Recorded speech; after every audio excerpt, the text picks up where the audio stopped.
So guys, the next thing I'm going to show you is making rotis. Now, I'm not the most expert at making rotis, but I'll show you my tariqa of making it. And I started making them when I was in my 30s, so I won't be making them like totally traditional to how other mummies make them. So this is your dry atta, this is your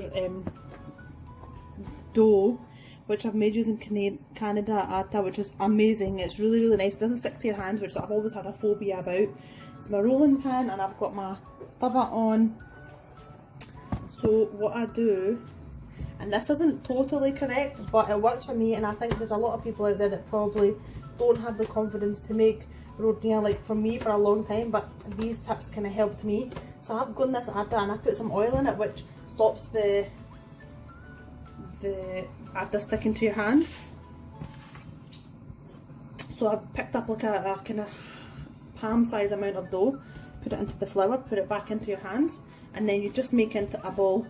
Now my mum has a very particular way of doing this, but this works for me, so that is perfectly fine kind of ball, and just cover it in atta, and then I flatten it with my hands like this.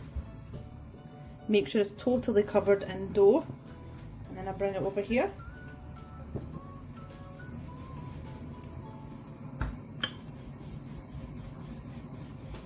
And then, as you can see, roll it one way, roll it the other. And any imperfection, you can see it's not perfect, but any imperfection you can just press it with your hands, and any bits that you feel that are sticky, you just cover it with some more dough, flatten it, and then flatten it again. And the reason mine was uneven there because I wasn't evenly placing the rolling pin on the you know, on the roti, so this bit's sticking as well, so I put some more atta on it. And then any bits I just fix it with my hand. This side's a bit heavier, thicker, so just flatten it out with my hand, and then again, then turn it over again, and I can feel there's some thick bits that I haven't been able to get with the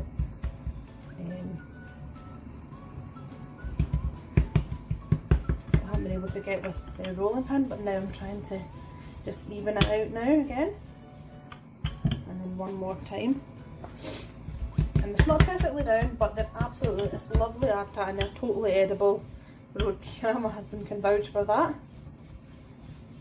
So that size is quite nice. So now you just flip it over to each hand. This takes off any extra dry atta from the roti, and it kind of enlarges it as well and makes it even. So as you can see now, I'm just going to put it onto the tawa. The gas is on quite high, and this will cook the roti, and I can see there's some heavy fat bits there, which I'm just flattening it out with my hand. My first one is always a disaster. Hopefully the next one won't be so bad. So while that's cooking, I just quickly go on to the next one. So again, just put dough onto the tips of my fingers and then get all the atta together. That's about a palm size amount. I'll just get all this extra stuff off as well, so it doesn't get to waste. And then dip it in the atta, and then put it back on your hand, and then turn it into a ball like this. And then while that's cooking, resting in the dry atta, you quickly check on your first roti. So you can see it's starting to bubble, it's starting to cook nicely, so we flip it over. You can see it's cooking nicely, it's bubbling up here. There are some raw bits. Any raw bits, you can just get a bit of a towel and like flatten it.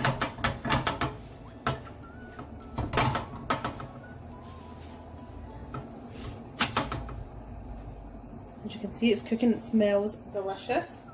So when it starts to inflate like this, you just take it off of the tawa, and then you put it directly onto the heat. Just be careful turning it not to burn it. Turn it over.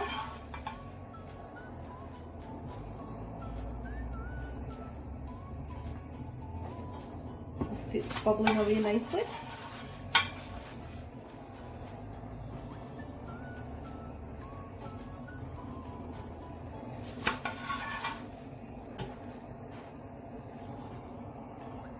And just keep turning it till it looks totally cooked. And then when it's done, you just place it onto your ready shaba over here.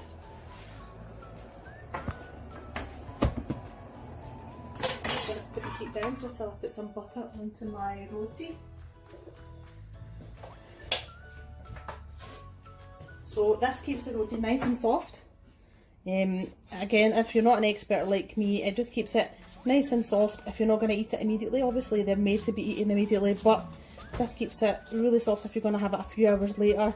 And then the oil absorbs into it, so if you're going to heat it up after a few hours, the oil makes it really, really nice and soft. So I'll just quickly cover that up. Now onto the next roti.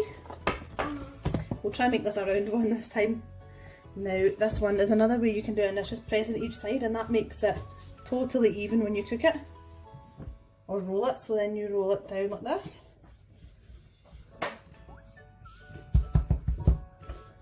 And roll it this way. And you can see it's starting to form the correct shape, but I can feel that it's starting to stick to the bottom. So just get some dry atta.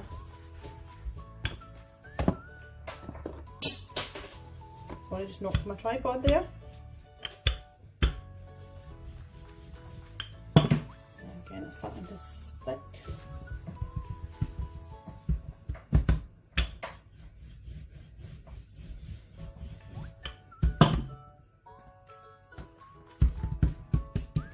See the shapes coming along, and any bits that I've missed with the rolling pin I can just flatten out with my hand, and I can feel that some bits are dry, so just put some dry atta on it. That looks nice and even now, so then again you just from hand to hand to hand to hand to hand, and you can see it's a really nice size, and then straight over to the tawa. Oh yeah. Oh yeah! Oh yeah.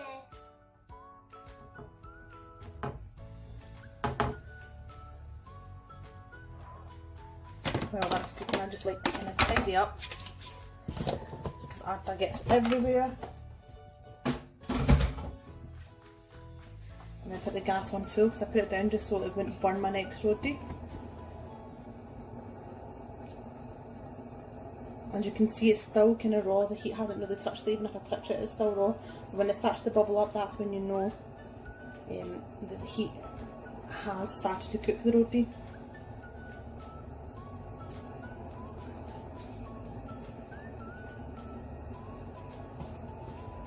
You can see here the colour starting to change, it's starting to go like less see-through, it's starting to kind of thicken up a little bit, which obviously means that it's cooking.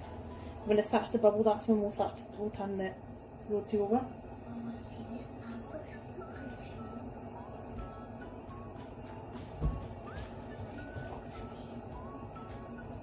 You can see it's starting to bubble up, so that's me going to change the side now. Oh yeah, that's cooking lovely, and it's a bit more round than the first roti, isn't it, guys? Like I said, I'm no expert, but I wanted to share with you. I mean, this is me starting to cook rotis in my 30s because I always had a phobia of wet and dry atta touching my hands, but I learned when I started using Canada atta, or Canada atta as my family say, it started to go a lot better, and it didn't stick to my hands, and when I'm making the atta it didn't stick. You can see like I've gone and my hands are absolutely not too bad, so that it really helped me, and I think I just wanted to help someone else. When you go and atta, put a little bit of oil in. Let the atta rest in the fridge for at least 20-30 minutes, and when you take it out you can go in it straight away. But this is trial and error. Some of your roti aren't, like, I mean, some of mine in the beginning were an absolute disaster, but I persevered, and my husband is so lovely and supportive. Like, he never criticised my roti, he really appreciated any type that I made, so that gave me the confidence to keep trying. And now after I feel like I'm a lot better at making them, so don't give up, keep trying, and it can be so simple. It looks like the hardest thing in the world, but I think when you master it, it can be really rewarding to make these fresh chapatis, rotis for your family, and feed them fresh stuff rather than completely processed stuff. Okay, I'm happy with that. Looks mashallah gorgeous. I'm going to turn my heat off, and then I'm going to just bring my roti here. And then we're going to put some butter on. And again, it keeps it nice and soft. We still have another 30 minutes for iftari, so at least that's prepared, and then we can just break our fast and then have food ready rather than having to cook it. Ouch, that was hot. So putting it in there, then I put it into a little bag, in this bag, and it keeps the rotis fresh. So I hope that was helpful for you guys.